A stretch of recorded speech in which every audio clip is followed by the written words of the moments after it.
Muito bom dia para você que está chegando aí agora com a gente para participar desse culto, desse momento especial. Na verdade, não é só um momento especial, isso é um momento sagrado. Nesse dia precioso que Deus nos deu mais uma vez. Dias de desafios, mas dias de vida, dia de alegria, dia de celebração. Hoje é dia de celebração especial, hoje é dia dos pais, e a gente está celebrando e já já a gente vai estar orando pelos pais. Então que coisa boa você estar aí. Chame sua família, chame outras pessoas, mande a mensagem se tiver como para outras pessoas, mas desde já esteja conosco comungando em espírito, porque nós estamos cultuando ao Senhor. Que Deus visite sua casa, seu coração nesse instante, sua família, sua mente, em nome de Jesus. E nós vamos orar, começando esse tempo, consagrando todas as coisas a Deus, o que a gente faz aqui, o que você faz aí, e o tempo de louvor que nós teremos, e você vai poder cantar com a gente também. Vamos orar? Deus precioso, nosso Senhor, nosso Pai, mais um dia nós louvamos o nome do Senhor pela sua bondade, porque o Senhor nos visita nesse dia, o Senhor cuidou de nós, nos preservou, e o Senhor é esse que nos busca e nos traz para o Senhor mesmo. Eu oro para que nesse tempo em que a gente vai passar juntos aqui, mesmo estando distantes de alguma forma, o Senhor una o nosso coração e nos une em espírito, uns com os outros, mas acima de tudo, nós todos com o Senhor. Eu oro para que o Senhor se faça presente aqui e aí onde está cada pessoa, onde estão as famílias, onde estão as pessoas reunidas ou quem está sozinho, que seja visitado pela presença, pelo Espírito do Senhor nesse dia, nessa manhã, nesse tempo, e que o Senhor seja glorificado em todas as coisas, em nome de Jesus. Amém. Vamos louvar o Senhor agora, vamos ter um tempo de louvor, de adoração. Derrame o seu coração, cante essas orações, engrandeça o nome de Deus. Vamos louvar o Senhor.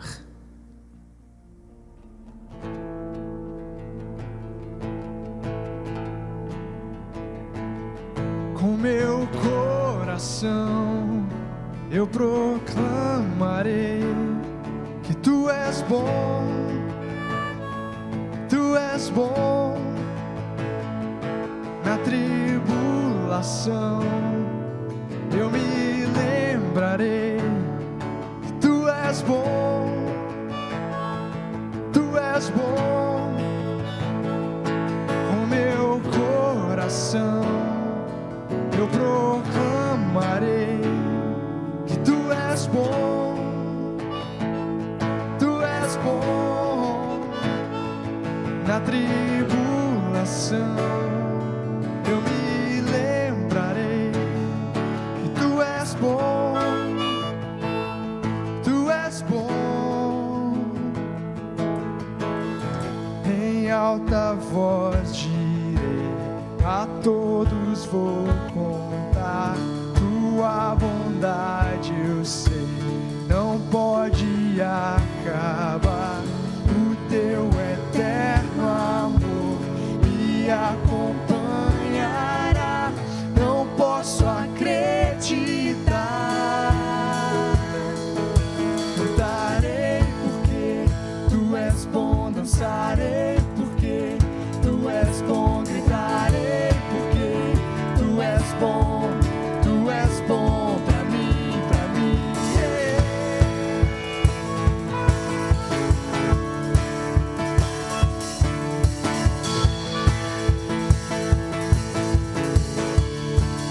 Mesmo quando estou, e mesmo quando estou em meio à escuridão, o Teu amor reluz me acende o coração.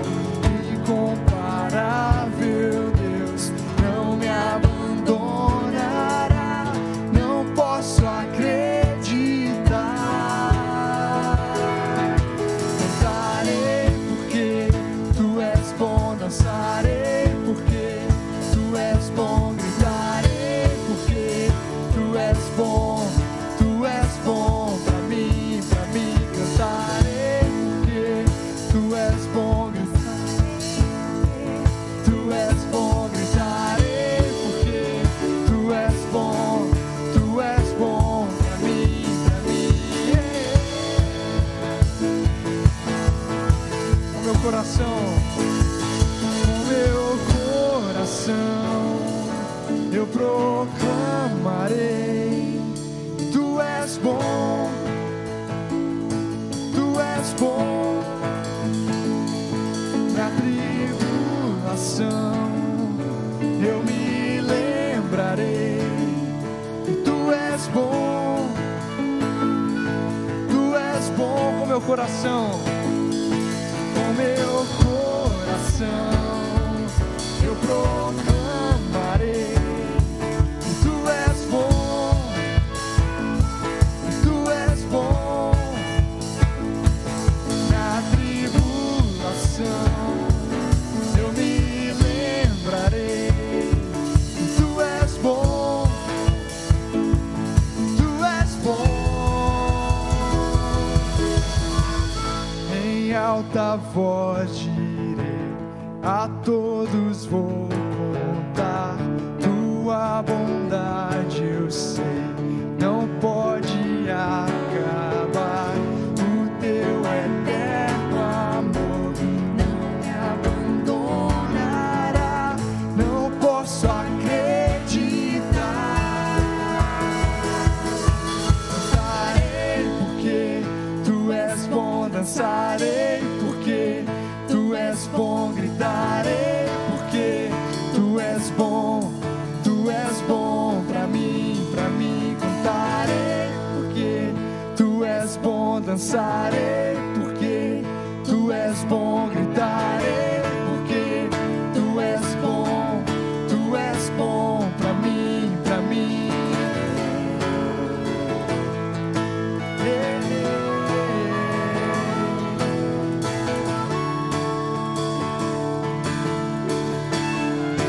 Teu amor é fiel, a misericórdia não tem fim.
te obedecer.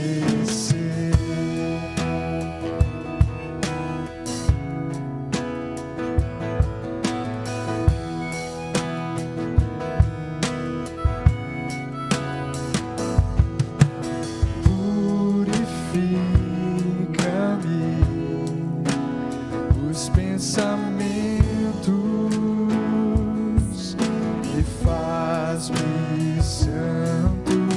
Purifica-me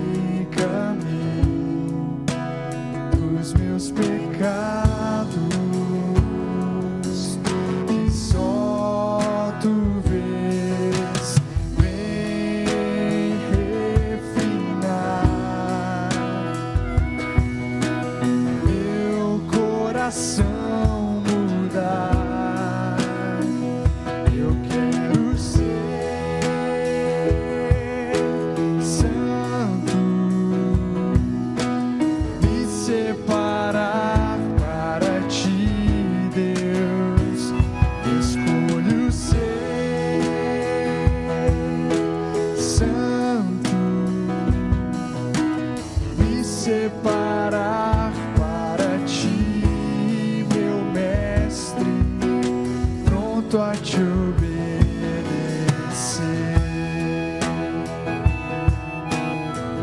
Oh, oh. Purifica meus pensamentos. Purifica-me os pensamentos e faz-me santo. Purifica-me dos meus pecados e só tu vês bem refinar meu coração mudar. Eu quero ser santo, me separar para ti, Deus. Escolho ser santo, me separar para ti, meu mestre, pronto a te obedecer.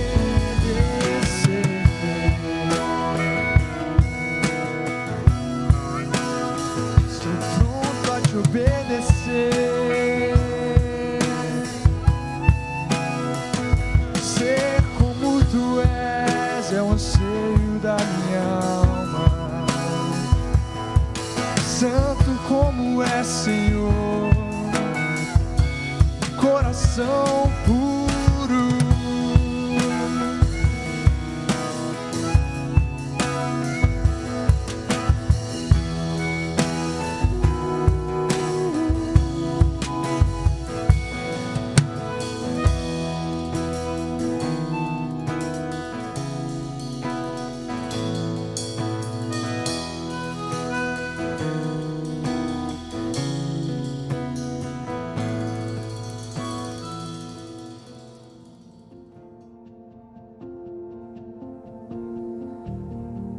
É bom, como eu disse sempre, digo sempre, é bom a gente louvar a Deus.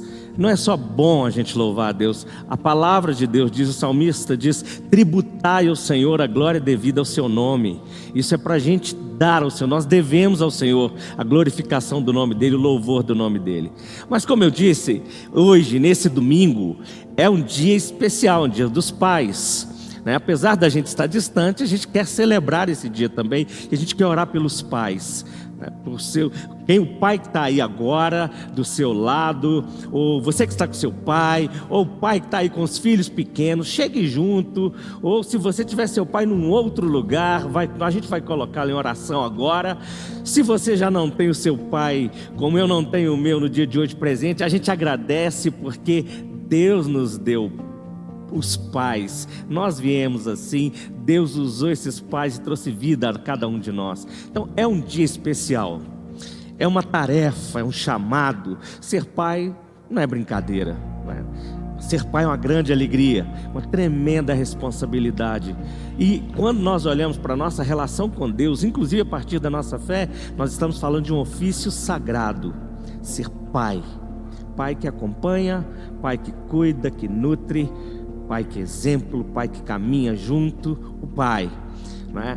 E eu quero orar um pedaço de um salmo, na verdade eu quero ler um pedaço de um salmo aqui antes de orar pelos pais nesse momento.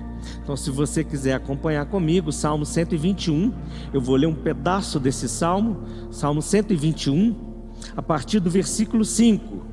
Uma palavra para você, pai. Guarda isso no seu coração hoje, guarda isso no seu coração amanhã, guarde isso no seu coração para semanas, para os meses, para esse tempo, para todos os desafios. Abre o seu coração, creia. Deus abre o coração dele para caminhar com você. Você abre o seu coração para caminhar com Deus também. É a partir de Deus que a gente aprende todas as características e as virtudes do Pai. Salmo 121, a partir do versículo 5, diz assim: O Senhor é quem guarda você. O Senhor é a sombra à sua direita. De dia não lhe fará mal o sol, nem de noite a lua. O Senhor guardará você de todo o mal, guardará a sua alma. O Senhor guardará a sua saída e a sua entrada, desde agora e para sempre. Eu li esse salmo como uma impetração de bênção sobre sua vida mesmo, como uma ministração de bênção sobre a vida de cada um que é pai e que hoje vive um desafio imenso, gigantesco, de cuidar da família, de ser referência na família, de ser suporte, de ser homem nesses dias, de verdade, sobretudo homem de Deus, gente que caminha com Deus. Vamos orar então agora? Você que está aí com seu pai, que está em família, chega junto, coloque sua mão no ombro, na cabeça dele. Vamos abençoar os pais agora, em nome de Jesus. Vamos fazer isso. Enquanto eu oro, você ora aí também. E você erga sua oração. Se você não estiver com seus pais, com seu pai, põe o nome dele nessa oração, em nome de Jesus, para Deus o abençoar. Vamos orar.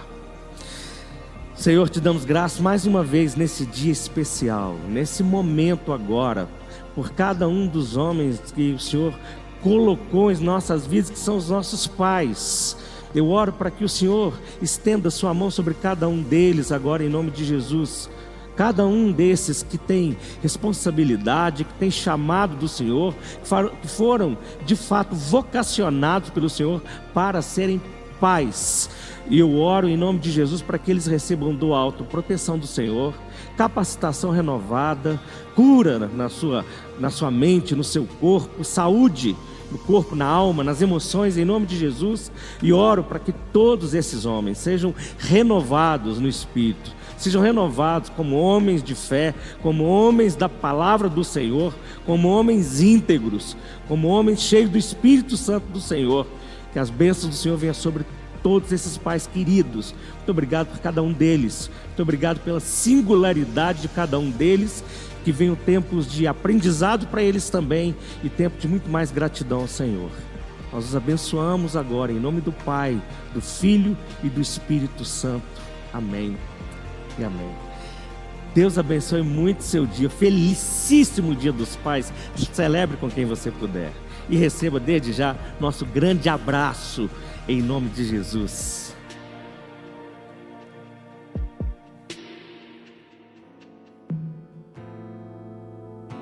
Sim, eu sei, Senhor, que Tu és soberano.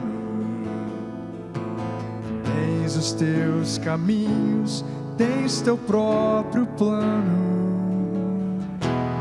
Venho, pois, a cada dia, venho cheio de alegria, me coloco em Tuas mãos, pois és fiel. Sim, eu sei, Senhor, que Tu és poderoso. És um Deus tremendo, Pai de amor bondoso. Venho, pois, a cada dia, venho cheio de alegria, me coloco em Tuas mãos, pois és fiel. Fiel é Tua palavra, ó Senhor.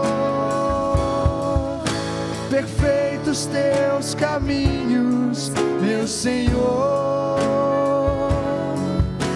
Pois sei que em Tenho crido, também sei que és poderoso para fazer infinitamente mais,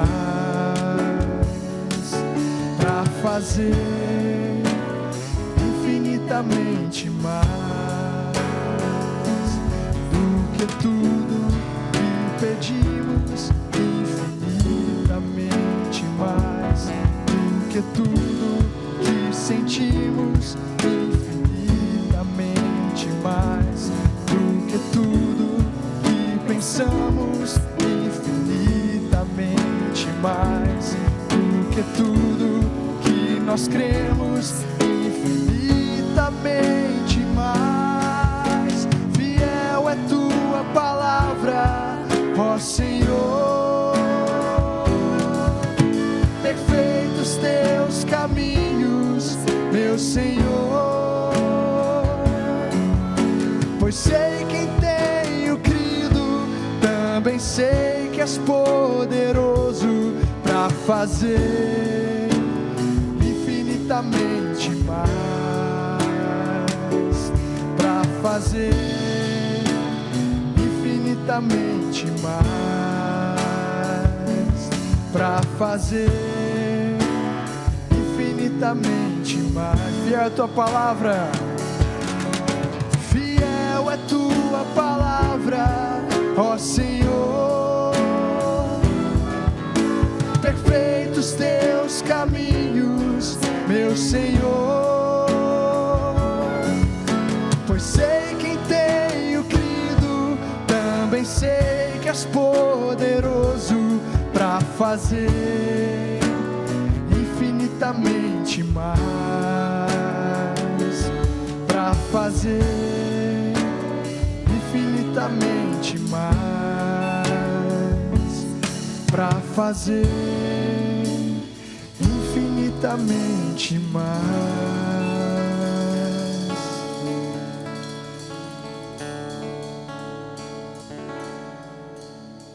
Deus é muito bom, Deus cuida de nós, gente. Deus tem cuidado de nós. Às vezes a gente passa alguns apertos, alguns podem estar passando aperto, a gente passa as nossas lutas, nós vivemos assim, mas Deus cuida de nós, Deus tem cuidado de nós e nós somos gratos ao Senhor por isso. Por isso que depois desse tempo todo agora de louvor, uma das coisas que a gente faz é trazer os nossos dízimos, nossas ofertas, nossas contribuições como expressão de louvor a Deus, de gratidão a Deus. Se você nunca me ouviu falar sobre isso e está aí assistindo agora, deixa eu te dizer, nós não estamos pedindo seu dinheiro, nós não estamos cobrando nada de forma nenhuma, queremos que você seja abençoado por Deus em nome de Jesus, que você seja visitado pela palavra, pelo Espírito de Deus. Nós fazemos isso, primeiro, nós que cremos desse jeito, somos da comunidade local, temos o mesmo princípio de fé, cremos que fazemos isso por fidelidade, obediência àquilo que a palavra de Deus nos ensina. Assim que nós cremos que Deus abençoa o povo dele e nós, a partir dessa bênção, desse cuidado de Deus, respondemos com generosidade. Por outro lado, nós também ajudamos no sustento da comunidade local.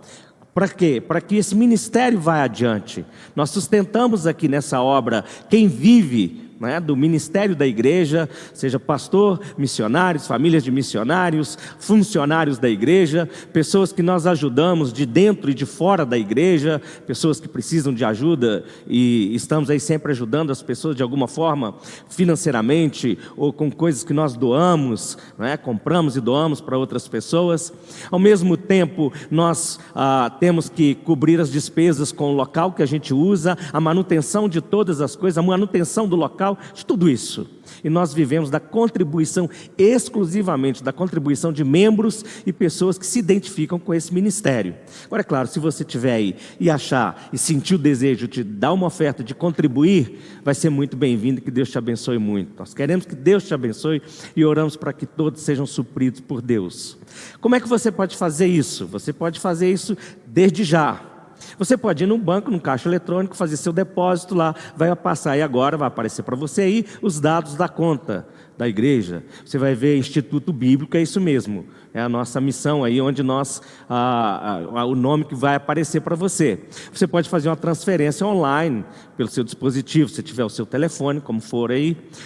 Se você tiver o aplicativo PicPay, você pode apontar aí para esse código que aparece aí agora, apontar o seu celular e fazer a sua contribuição, sua transferência. Você vai achar lá a Igreja Presbiteriana do Caminho de Belo Horizonte.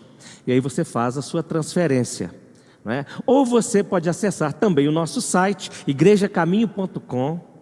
igrejacaminho.com. Você vai acessar o site e quando entrar lá você vai ver um botão doar e você pode clicar ali e fazer sua opção de como vai doar por cartão de crédito ou o jeito que você quiser. Se você quiser contribuir, nos ajudar e de alguma forma louvar a Deus desse jeito. Mas que Deus te abençoe, sobretudo que Deus supra as suas necessidades todas, sejam elas materiais, emocionais, sejam elas espirituais. Que Deus te visite em nome de Jesus. Amém.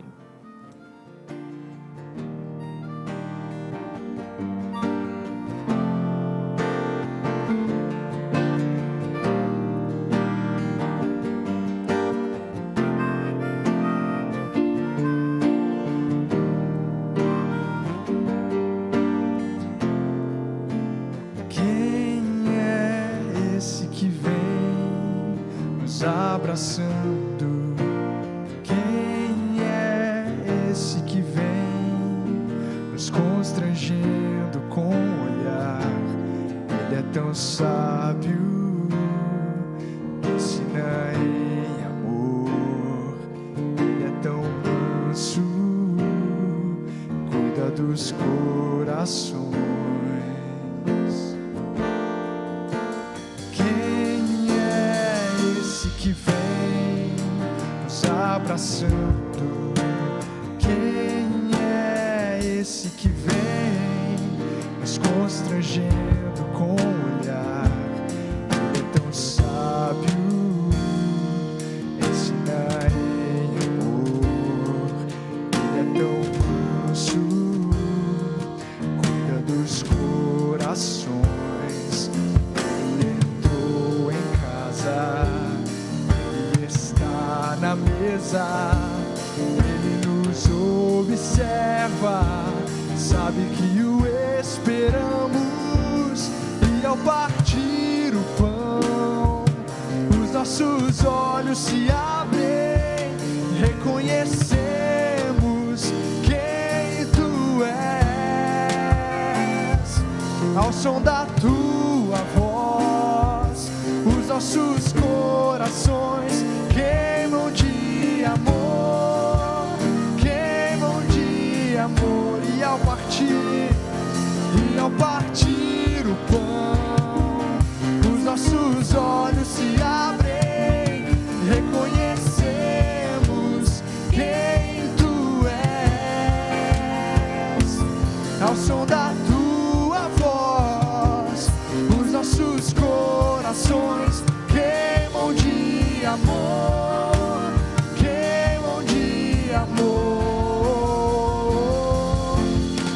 Nós arrumamos a casa, perfumamos ela toda, nós preparamos a mesa, tome o lugar de honra. Nós arrumamos a casa, perfumamos ela toda, nós preparamos a mesa, tome o lugar de honra.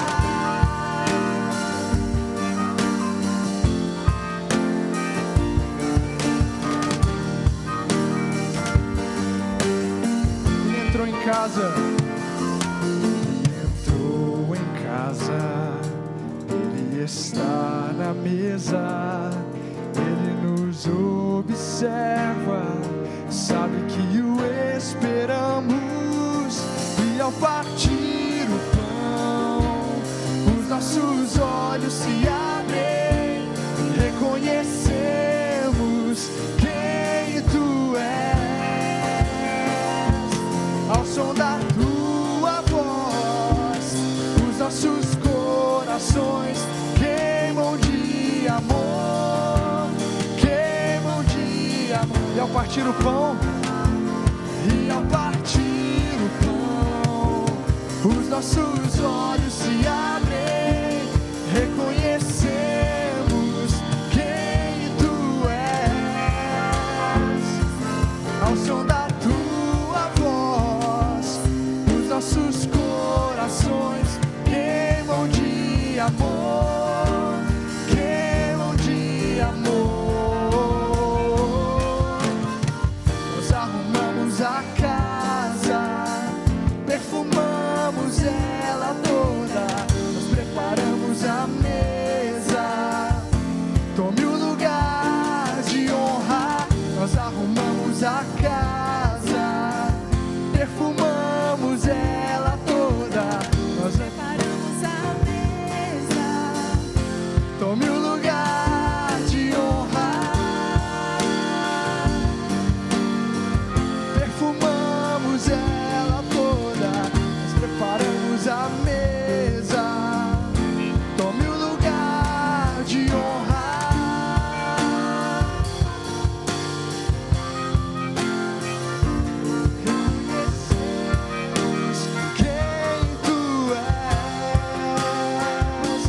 Reconhecemos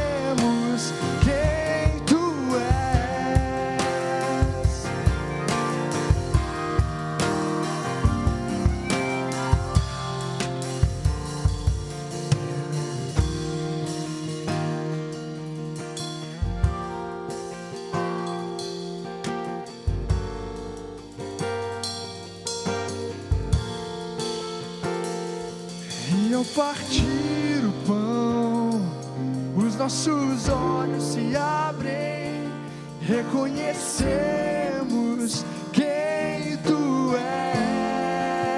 és. Ao som da tua voz, os nossos corações queimam de amor, queimam de amor.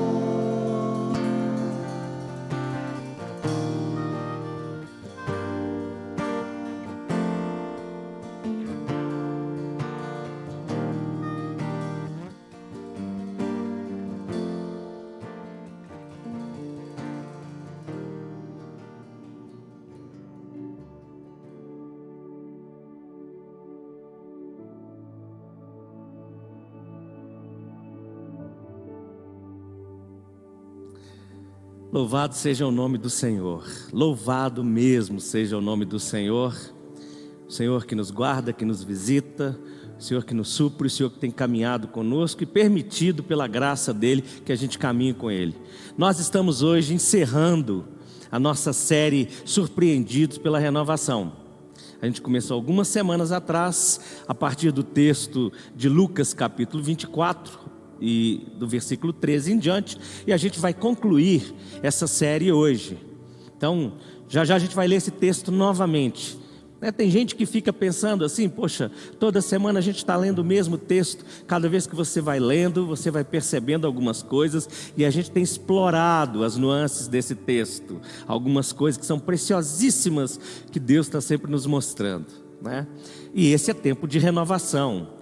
A gente vive num tempo assim, que seja aqui em Belo Horizonte, seja em outros lugares, nesses dias agora, a gente vive tempo de isolamento social, e alguns lugares são chamados para flexibilizar esse isolamento. Parece que estão começando a libertar os outros para voltar a viver e conviver uns com os outros. Na verdade, o tempo todo a gente é chamado para renovar algo na nossa vida, todos os dias. A vida muda, nós mudamos as coisas na vida todos os dias, nenhum dia igual ao outro. Nós somos chamados para esse tempo de renovação. E aí a gente aprende, nesse episódio aqui, que a gente está fechando a série hoje, a gente aprende como Deus nos surpreende, nos renovando de maneiras extraordinárias. Nós olhamos para um episódio e descobrimos várias maneiras como Deus nos visita, como Deus vem ao nosso encontro, como Ele entra na nossa vida e como Ele tem interesse em nos renovar. Nesses dias que a gente quer ser renovado, é ou não é? A gente quer receber a alegria que vem de dentro para fora, a despeito de todas as coisas que aconteçam do lado de fora. E é isso que a gente vem aprendendo. É para isso que a gente olha na palavra de Deus. Não é só para ser mais um discurso. E a gente não quer de forma alguma só trazer informação. Como eu li esses dias e achei muito interessante um livro de um escritor cristão, e ele diz o seguinte, que comunicar informação nem sempre é transmitir a fé. Então nem sempre pregação transmite fé, porque quando nós transmitimos fé, a gente comunica o evangelho no seu espírito, no seu coração, na sua alma, você recebe algo de Deus. E nós oramos para que isso aconteça. Eu oro para que isso aconteça na minha vida, aconteça na sua vida. Vamos ler o texto bíblico, então, Lucas capítulo 24, vamos ler a partir do versículo 13, eu vou ler o texto na íntegra, mais uma vez. Se você tiver sua Bíblia, abra ela e acompanhe comigo. Se você não tiver sua Bíblia, preste muita atenção nessa leitura. Naquele mesmo dia, 2 discípulos estavam indo para uma aldeia chamada Emaús, que ficava uns 10 quilômetros de Jerusalém. Iam conversando a respeito de tudo que tinha acontecido. Enquanto conversavam e discutiam, o próprio Jesus se aproximou e ia com eles. Porém os olhos deles estavam como que impedidos de o reconhecer. Então ele lhes perguntou: o que é que vocês estão discutindo pelo caminho? E eles pararam entristecidos.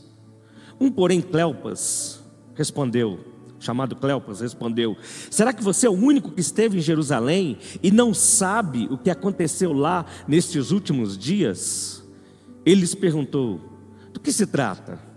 Eles explicaram: aquilo que aconteceu com Jesus, o Nazareno, que era profeta, poderoso em obras e palavras diante de Deus e de todo o povo, e como os principais sacerdotes e as nossas autoridades o entregaram para ser condenado à morte e o crucificaram. Nós esperávamos que fosse ele quem havia de redimir Israel, mas depois de tudo isto, já estamos no 3º dia desde que essas coisas aconteceram. É verdade que algumas mulheres do nosso grupo nos surpreenderam. Indo de madrugada ao túmulo e não achando o corpo de Jesus, voltaram dizendo que tinham tido uma visão de anjos, os quais afirmam que ele vive. De fato, alguns dos nossos foram ao túmulo e verificaram a exatidão do que as mulheres disseram, mas não o viram. Então ele lhes disse: como vocês são insensatos e demoram para crer em tudo que os profetas disseram. Não é verdade que o Cristo tinha de sofrer e entrar na sua glória? E começando por Moisés e todos os profetas, explicou-lhes o que constava a respeito dele em todas as Escrituras. Quando se aproximavam da aldeia para onde iam, ele fez menção de passar adiante, mas eles o convenceram a ficar, dizendo: fique conosco, porque é tarde e o dia já está chegando ao fim. Entrou para ficar com eles. E aconteceu que, quando estavam à mesa, ele pegou o pão e o abençoou, depois partiu o pão e deu a eles. Então os olhos deles se abriram e eles reconheceram Jesus, mas ele desapareceu da presença deles. E disseram um ao outro: não é verdade que o coração nos ardia no peito quando ele nos falava pelo caminho, quando nos explicava as Escrituras? E na mesma hora, levantando-se, voltaram para Jerusalém, onde acharam reunidos os 11 e outros com eles, os quais diziam: de fato o Senhor ressuscitou e já apareceu a Simão. E os 2 então que chegaram, contaram o que lhes tinha acontecido no caminho e como tinham reconhecido o Senhor no partir do pão. Essa é a palavra de Deus. Vamos orar? Nós oramos para que o Senhor nos ajude a entender a palavra dEle e a compreender a vontade dEle. Ore por mim, ore por você, para que o Espírito Santo nos ilumine e nos ajude a discernir a voz de Deus. Vamos orar mais uma vez.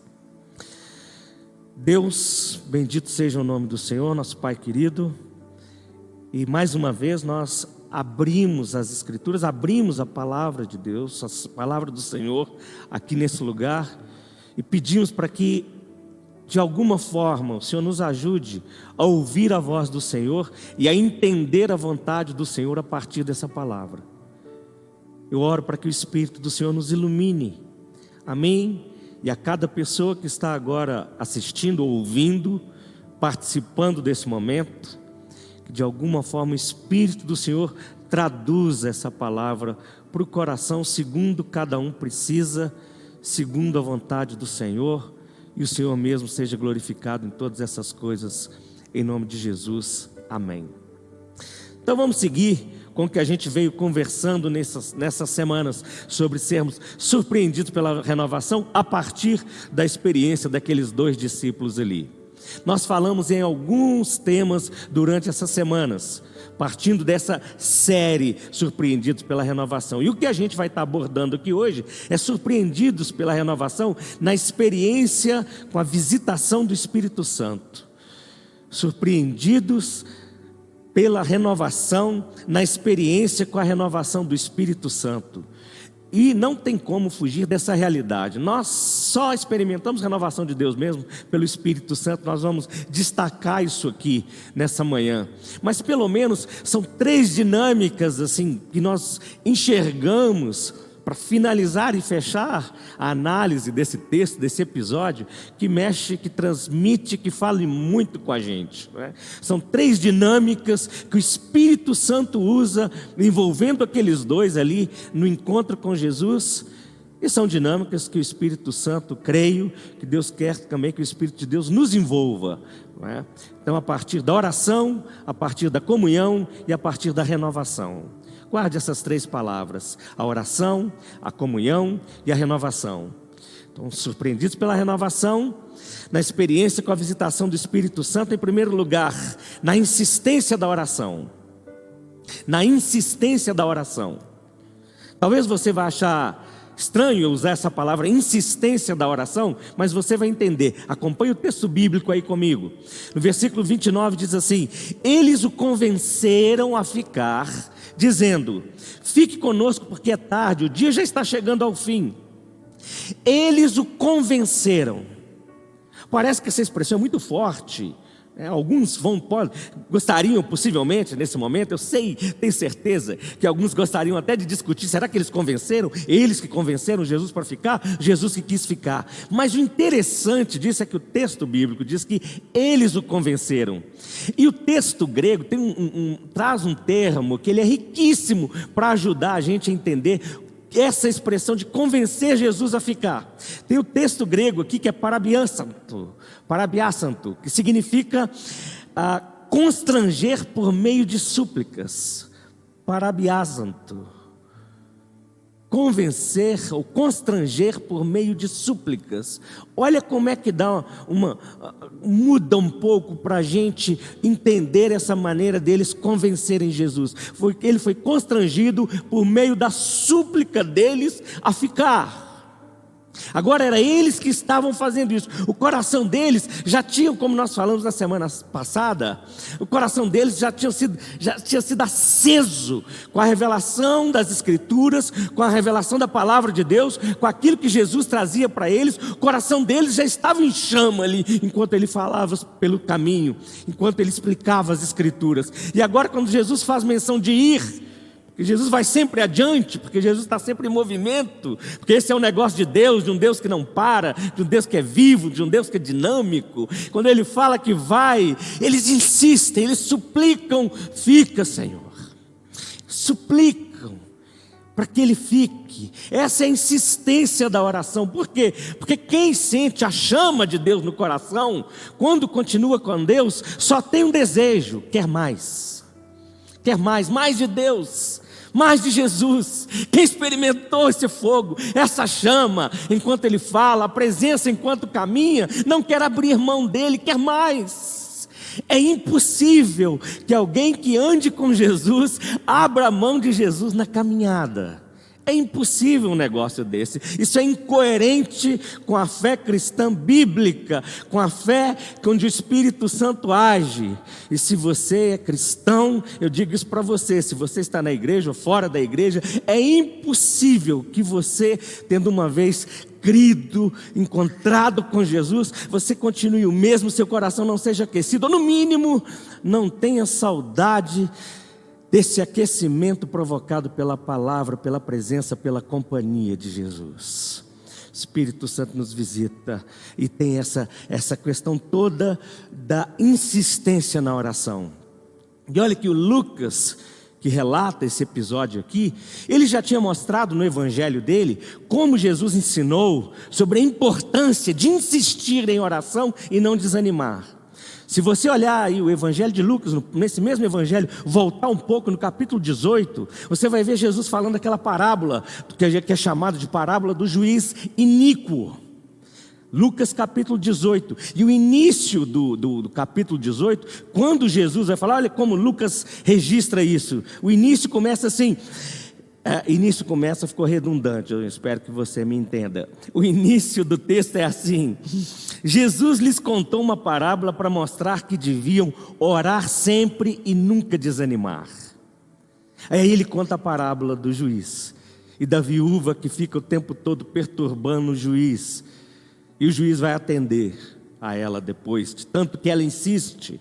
E Jesus fala sobre isso, ele encerra esse trecho falando isso: se Deus vai demorar em atender aos seus eleitos, aos seus escolhidos, que clamam incessantemente a Ele de dia e de noite.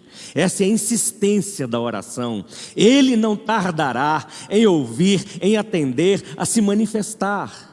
E nós olhamos para esses dois aqui e a gente tem essa lição, a insistência na oração. Nós somos chamados a insistir em oração. Se nós temos uma abertura para Deus, o Senhor está aqui, o Senhor está aí, o Senhor está entre nós, o Senhor está conosco. Nós temos que insistir com Ele. Oração nos chama para isso, para insistir com Ele, mas para acima de tudo, desejá-lo acima de qualquer outra coisa. Quando a gente fala em oração, nós corremos o risco de pensar sempre, e possivelmente isso seja uma das coisas mais normais que aconteçam com a gente, é que a gente pensa sempre na lista do supermercado. Quando a gente fala de oração ou reunião de oração, a gente quer sempre trazer a nossa lista, as nossas necessidades, os nossos pedidos. E é claro, faz parte do processo de oração. Mas o que nós aprendemos de imediato aqui, o que a gente pode aprender com esses dois discípulos, é o que move mais alguém para a oração, é o desejo de estar com Deus, é o desejo de que a presença dEle fique, é o desejo pela presença dEle, é o desejo, é o anseio pela pessoa dEle. E a partir daí sim, a partir daí tem diálogo, a partir daí tem confissão, a partir daí tem choro, tem quebrantamento, tem louvor, tem uma série de coisas, mas tudo começa com essa realidade da presença dEle. Oração não pode ser mais um departamento, mais uma iniciativa religiosa banalizada pelas mesmas palavras o tempo todo e achar que é assim Deus tem que fazer. A nossa oração, ela não faz Deus fazer nada, ela não força Deus. O que nós vamos aprender o tempo todo, e veja que Lucas, o Evangelho de Lucas, é um que mais trabalha a realidade, o que mais mostra Jesus em oração, as orações de Jesus, onde tem mais orações de Jesus reveladas e Jesus orando, Evangelho de Lucas. Mas uma das coisas que fica mais claro é que o princípio da oração é o desejo de Deus, o desejo pela presença de Deus, acima de tudo, acima das minhas necessidades, acima de qualquer outra coisa, é a presença dEle. Aqueles dois já tinham experimentado isso, gente. Eles viram, por isso que eles pediram para Ele ficar, porque eles já tinham experimentado que algo dentro deles estava sendo transformado, estava sendo aliviado, estava sendo restaurado, a alegria, a esperança, o ânimo, né? A coragem para viver. O coração deles estava ali em chamas, como a gente já destacou, estava em chamas. Então eles não podiam abrir mão dessa presença, e o jeito era suplicar, é insistir para que Ele fique. A oração, antes de tudo, precisa ser isso, o nosso ardente anseio pela presença de Deus. A igreja pode facilitar, e facilita, no culto, na reunião de oração, mas deixa eu dizer algo para você. Oração que deseja a presença de Deus é fruto de uma experiência individual e pessoal. O fruto, a consequência, a bênção, ela é comunitária. Mas se o coração não estiver voltado para Deus, pode ter a reunião que for, não tem como institucionalizar oração, não tem como programar oração, tem como experimentar. E nós vamos aprender isso na palavra de Deus, porque a oração também é um aspecto relacional.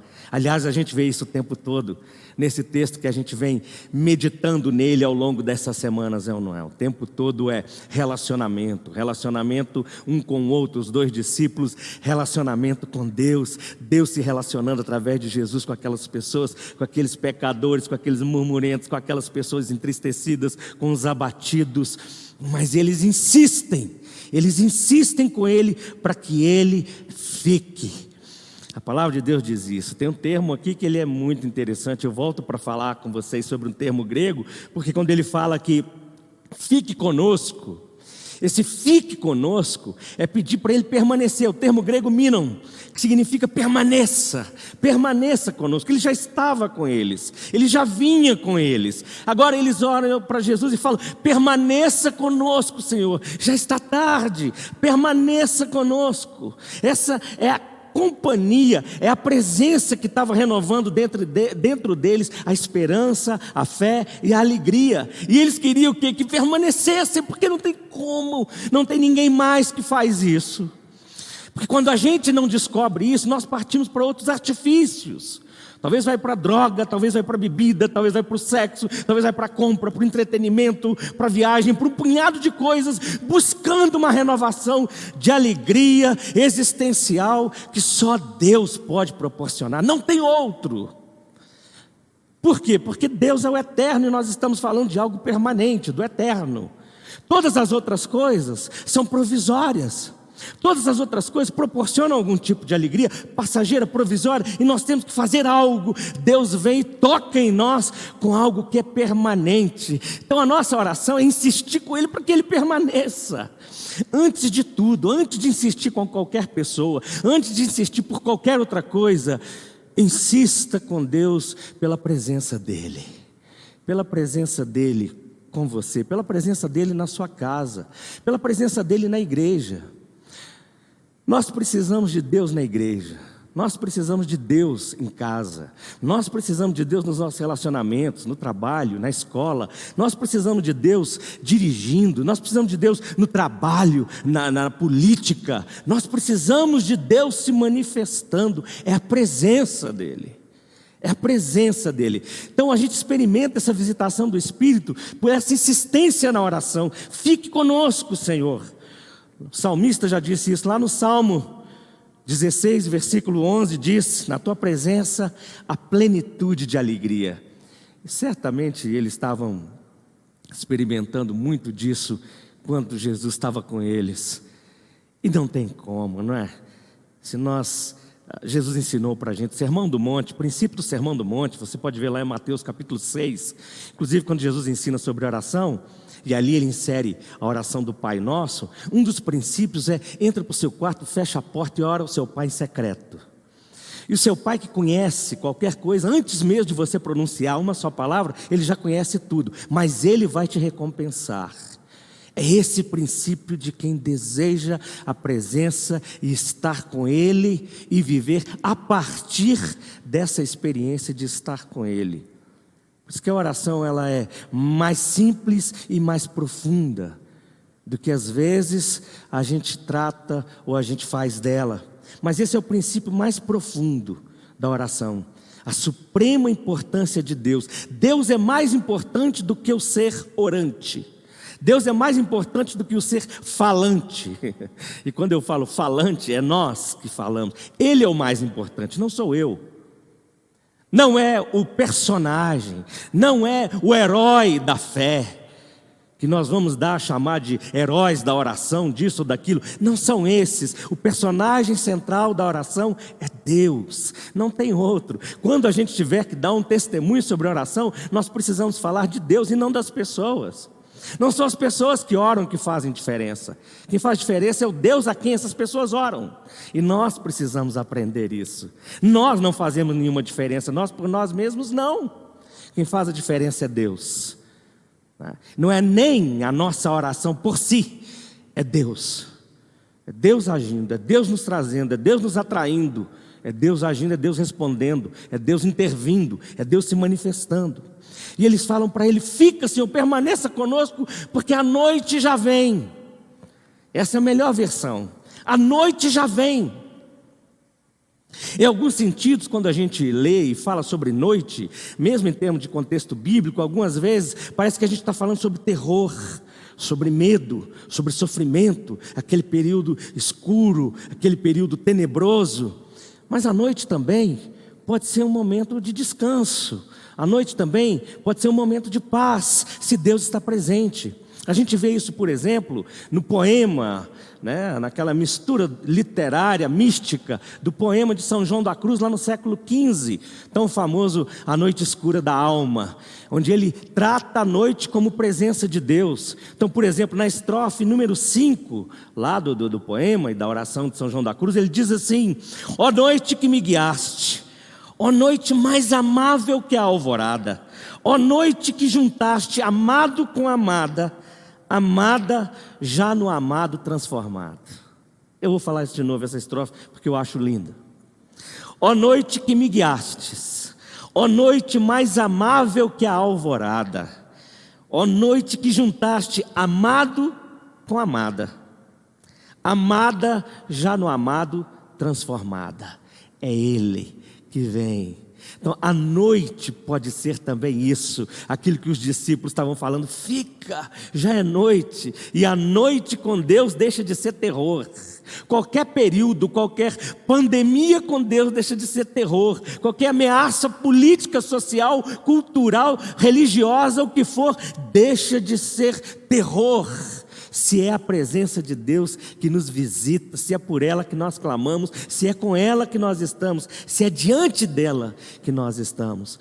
Mas nós precisamos reconhecer a nossa necessidade da presença de Deus em todos os tipos de noite. Então, a renovação que a gente experimenta pela visitação do Espírito Santo passa por aí, pela insistência da oração. Em segundo lugar, além da insistência da oração, passa pela experiência da comunhão. Pela insistência da oração e pela experiência da comunhão. Versículos 30 e 31, diz assim, depois que eles insistiram com Jesus, segue o texto dizendo assim, e entrou para ficar com eles. E aconteceu que quando estavam à mesa, ele pegou o pão e o abençoou, depois partiu o pão e deu a eles. Então os olhos deles se abriram e reconheceram Jesus.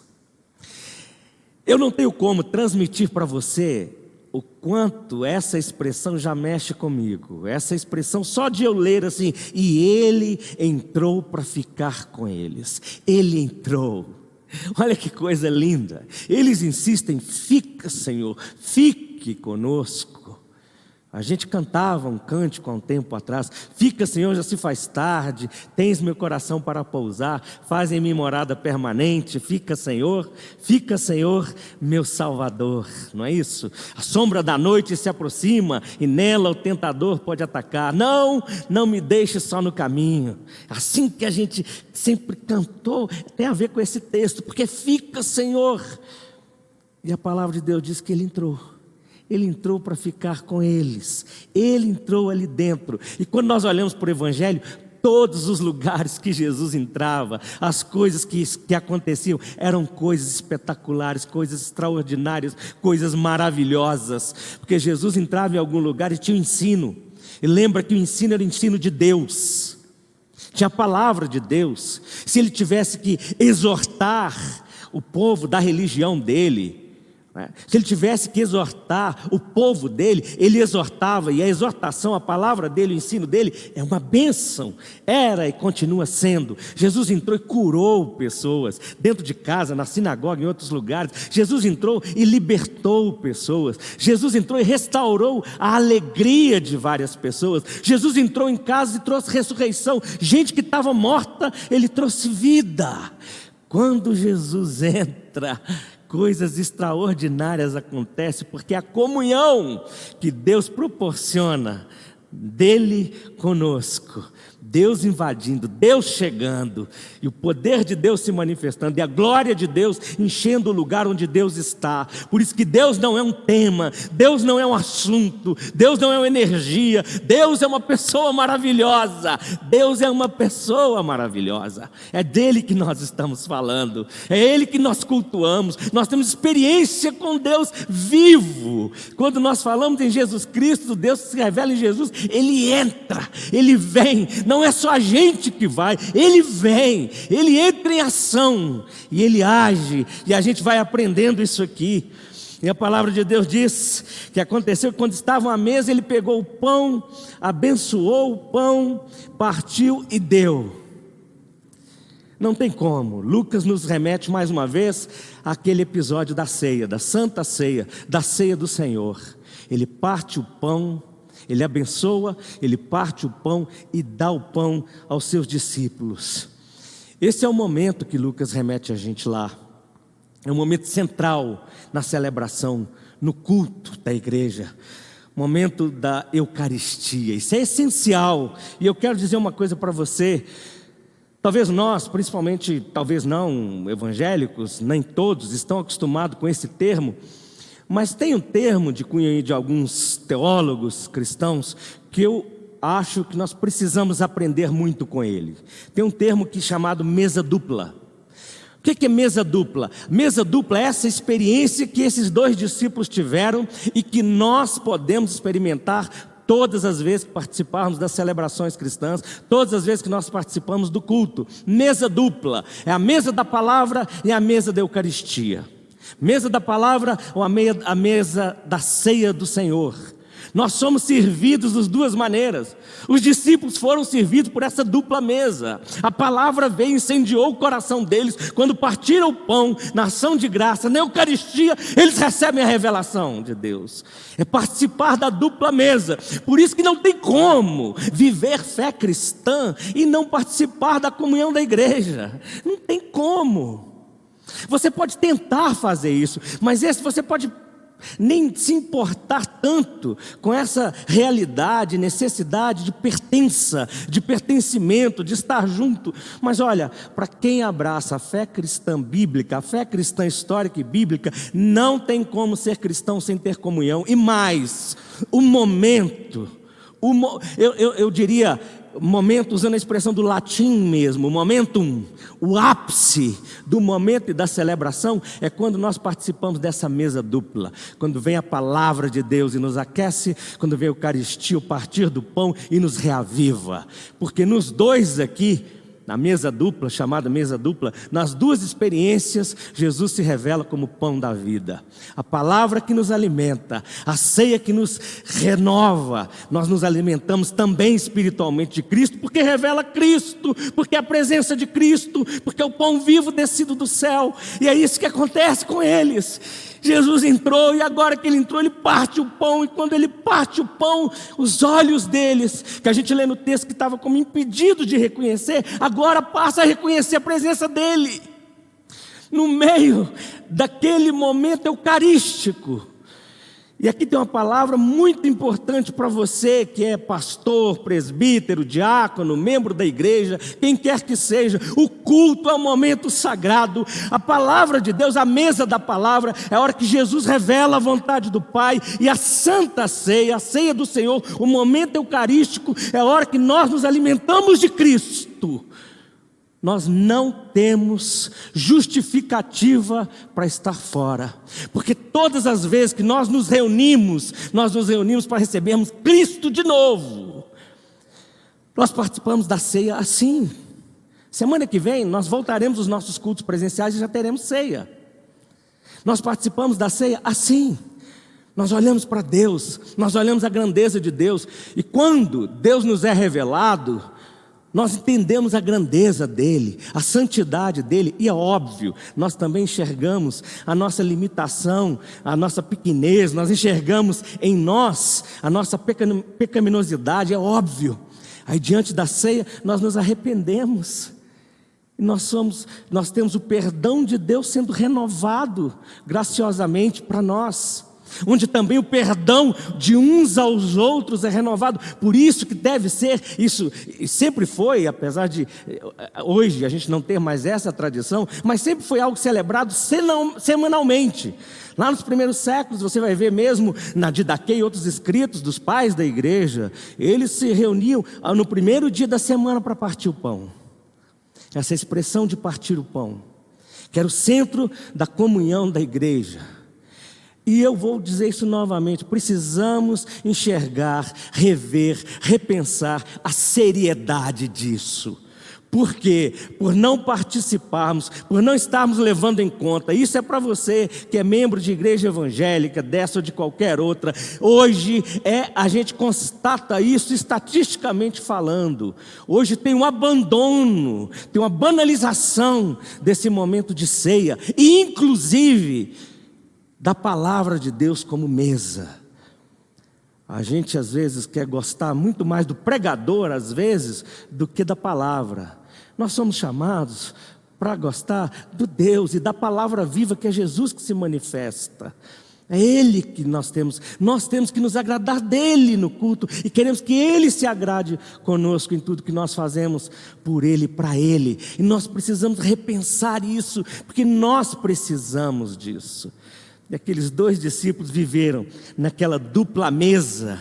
Aprenda esse termo, dupla mesa, a mesa da palavra. Jesus, palavra viva, revelando vontade do Pai. E a mesa da Eucaristia, da ceia do Senhor, onde ali a gente está se alimentando espiritualmente. E uma bênção que ela é profundamente comunitária e ela é compartilhada com todos nós. E a Bíblia diz que os olhos deles se abriram quando participaram de um momento onde Jesus é o centro da pregação, Jesus é o centro do culto, Jesus é o centro da ceia. Não tem como os nossos olhos ou os olhos de quem participa não se abrir para reconhecer Ele. Por quê? Porque Ele é o centro. Ele é o centro. E como é que a gente descobre? Se nós descobrimos, se nós percebemos, se nós identificamos essa revelação de Deus como centro.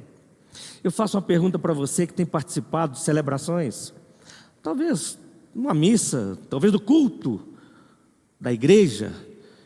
Quando você participa da mesa da palavra, ouve a palavra pregada, o evangelho centrado em Jesus, ou quando você participa de uma ceia, desse momento eucarístico, ele era chamado de ceia do Senhor, ou santa ceia, ou partir do pão. Na verdade foi a expressão que nos primeiros séculos era referida à ceia, era o partir do pão.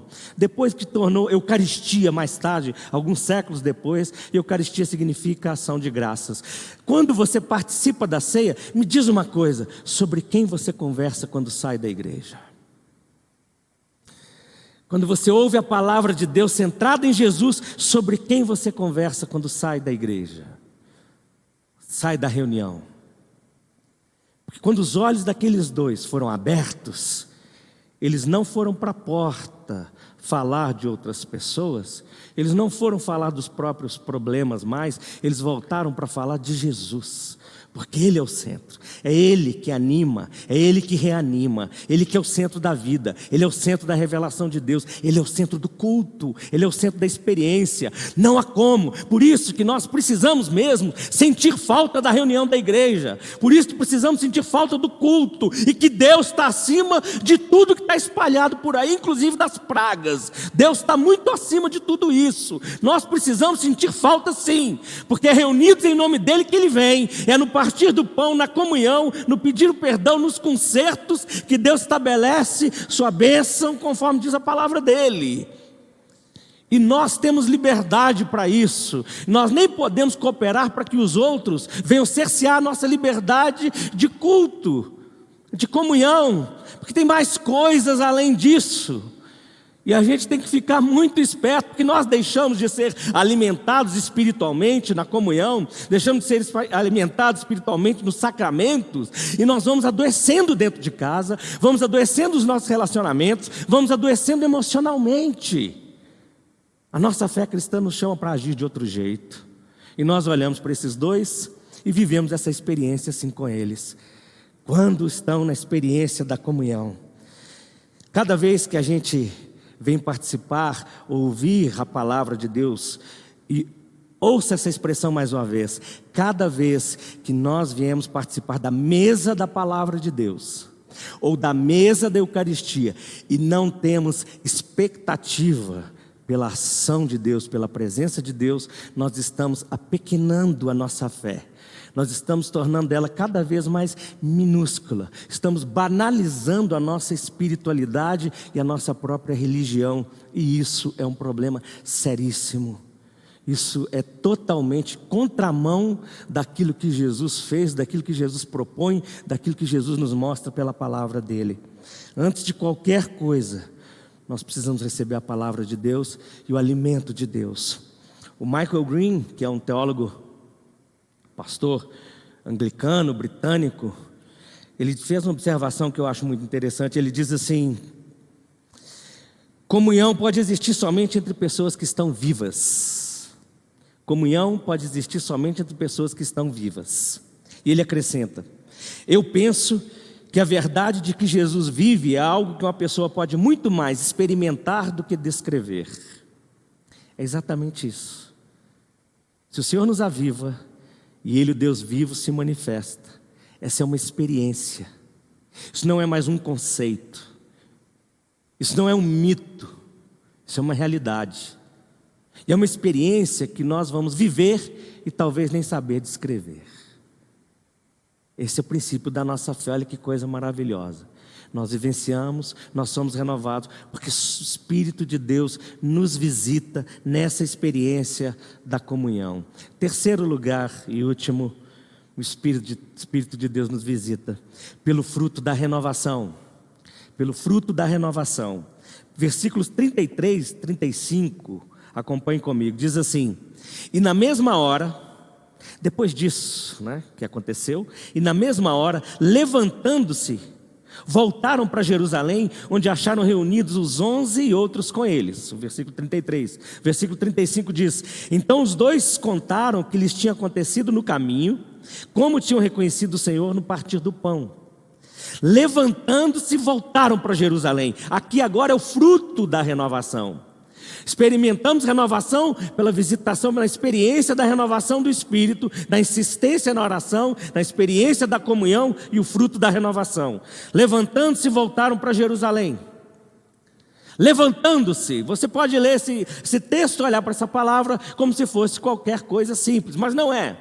Quando fala levantando-se, a gente fica pensando assim, mas como? Eles estavam sentados. Primeiro, quando o texto bíblico diz o seguinte, que quando eles chegaram em casa, a expressão usada no texto bíblico grego é reclinando-se à mesa, porque era reclinado, quase deitado, eles foram partir o pão.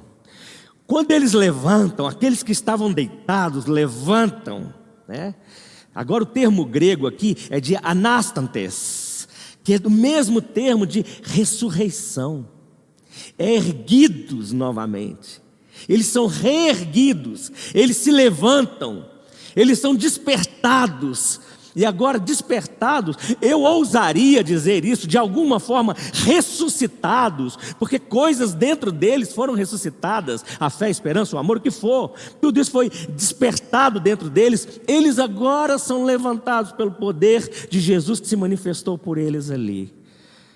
Ergue, coloca eles de pé e eles voltam imediatamente.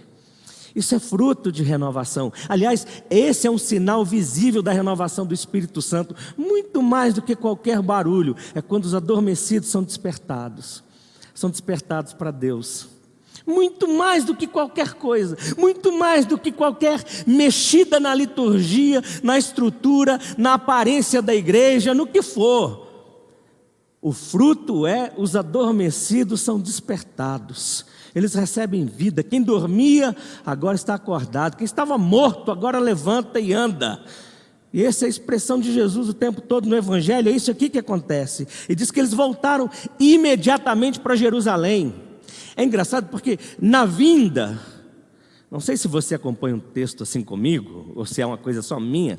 Normalmente é assim, Quando a gente vai para algum lugar e a gente não conhece o lugar, a gente sempre pensa que o caminho é longo. Sempre. E já viu que sempre a gente fala assim, na volta foi mais rápido? A gente tem uma mania de falar isso. Na volta foi mais rápido. Mas é porque agora a gente já conhece o caminho. E no texto bíblico aqui, quando diz que eles vão, e Emaús ficava 10 quilômetros de Jerusalém, e nós não estamos falando de estradas pavimentadas como hoje, de carro nem nada disso, a pé naquelas trilhas todas onde eles andavam na Palestina, naqueles lugares lá, com todos os seus terrenos assim acidentados, tudo aquilo. Mas quando fala que eles voltaram imediatamente para Jerusalém, parece que a coisa foi muito mais rápida. Dá uma sensação de alívio, dá uma sensação de alegria, que voltaram correndo. Eu leio na minha cabeça, sempre quando eu leio voltaram, o correndo já está aqui, automaticamente. Voltaram correndo para Jerusalém. Por quê? Porque agora quando é renovado, o que acontece com quem é renovado? Volta para a comunidade da fé. Para quem é renovado, volta para a comunidade dos irmãos. Volta para onde saiu triste, de onde saiu abatido, de onde saiu duvidoso. Volta agora para mostrar que Jesus visitou, que teve uma experiência com Jesus, que foram renovados. E o primeiro lugar que eles dão testemunhos é na comunidade da fé. Eles tinham saído desanimados, eles tinham saído entristecidos, eles tinham saído dali desesperados, desacreditando de tudo e de todos. Mas eles têm experiência com Jesus no caminho da vida, dentro de casa, em comunhão íntima, os olhos se abrem, eles veem Jesus, e o que eles pensam? Meus irmãos e minhas irmãs precisam saber disso. Eles voltam correndo para Jerusalém. E você precisa lembrar que Jerusalém é ali onde a igreja reunida experimentaria o derramamento do Espírito Santo. E eles seriam transformados em testemunhas, para ser testemunha em todas as partes, em todos os cantos da terra. A igreja tinha que estar reunida para receber do Espírito Santo. Renovados, eles voltam imediatamente para Jerusalém. E aí eles dão um relato. E eu acho muito interessante o que eles falam nesse relato quando eles chegam lá e encontram os 11. O texto bíblico diz que quando eles encontram os 11, quando eles chegam, antes de falar, os 11 já falam: ó, o Senhor apareceu para Simão, é verdade que as mulheres tinham falado. Aí eles falam assim: pois é, nós também viemos aqui para falar isso. E aí eles falam o relato deles, primeiro, eles falam sobre o que tinha acontecido com eles no caminho.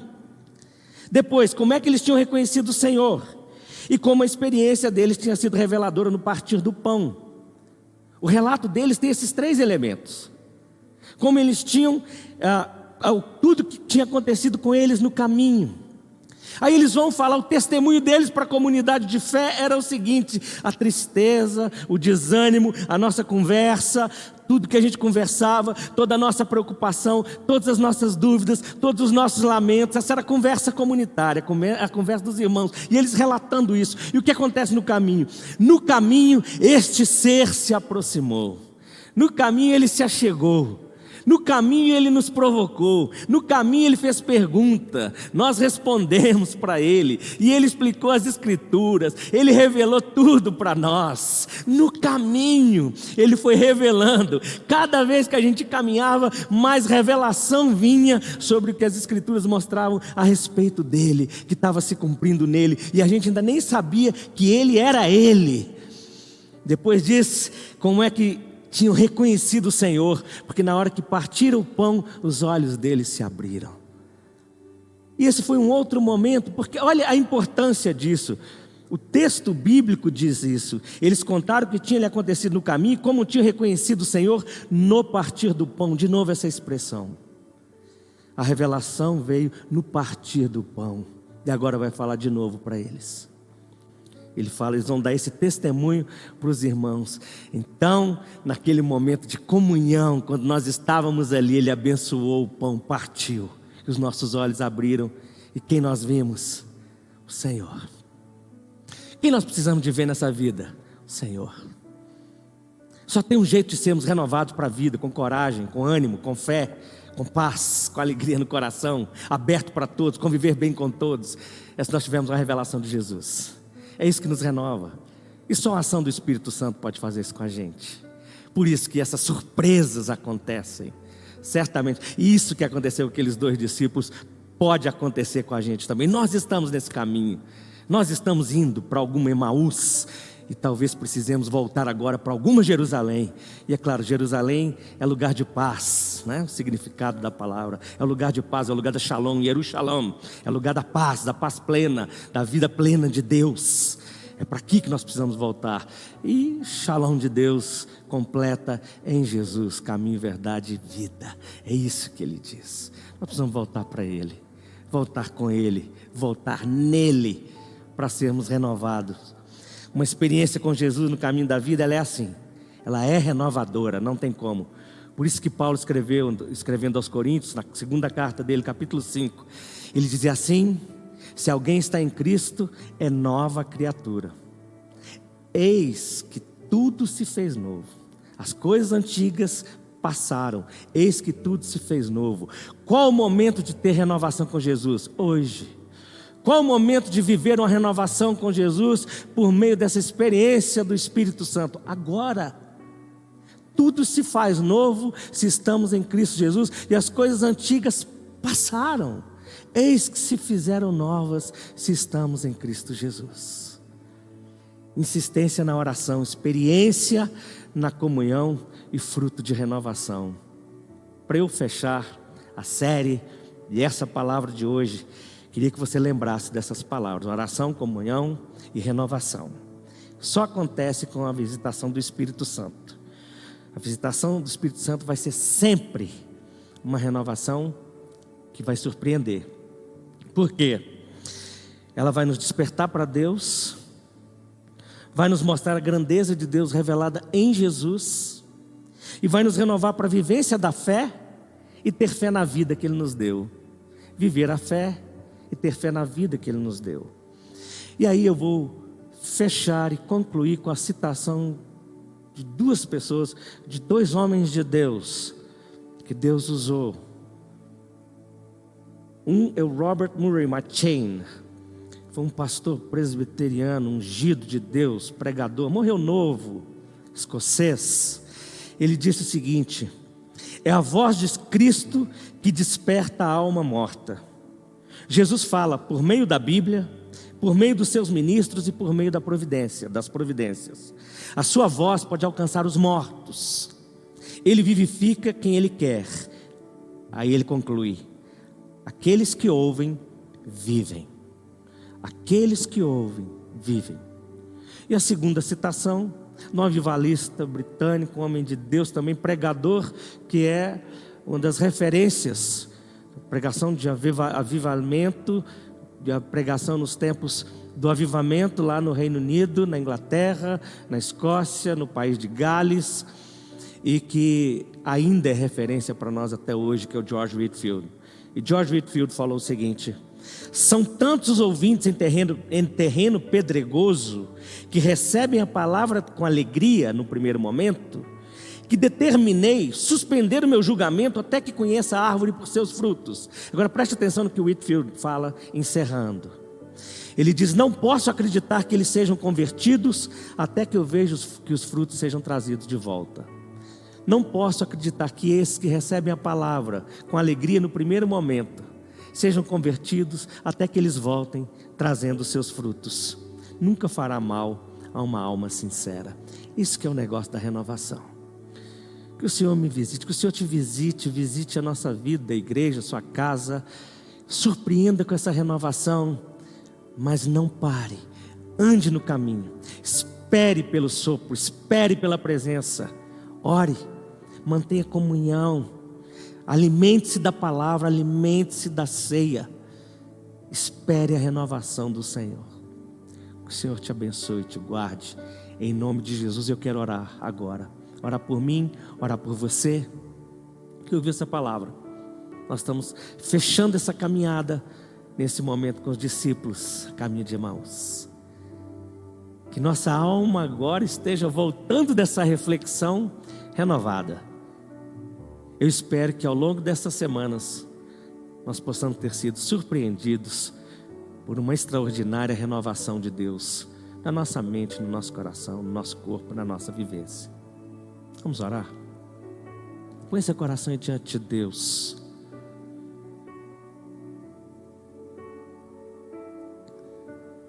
Nós precisamos de uma visitação do Espírito Santo, de ter essa experiência com a visitação do Espírito Santo de Deus. Insistência na oração, experiência na comunhão com Ele e com os outros, e fruto de renovação. Senhor nosso Deus, mais uma vez te agradeço pela sua palavra, que é viva e eficaz. Obrigado por essas semanas que meditamos nesse texto, tudo isso que o Senhor trouxe para cada um de nós nesses dias e nesse dia especificamente. Eu oro para que o Espírito do Senhor venha mesmo, nos visite. Nós sabemos declarar tantas coisas teologicamente, mas nós carecemos de uma visitação profunda e extraordinária do Espírito Santo do Senhor nas nossas vidas. Eu oro para que isso aconteça em nome de Jesus. Hoje, nesses dias, nesse momento em que cada um ouve, assiste essa palavra em nome de Jesus, que o Espírito do Senhor sopre vida, sopre renovação, sopre alegria, revele a pessoa de Jesus e glorifique o seu santíssimo nome. Seja assim com cada um, em nome de Jesus. Amém.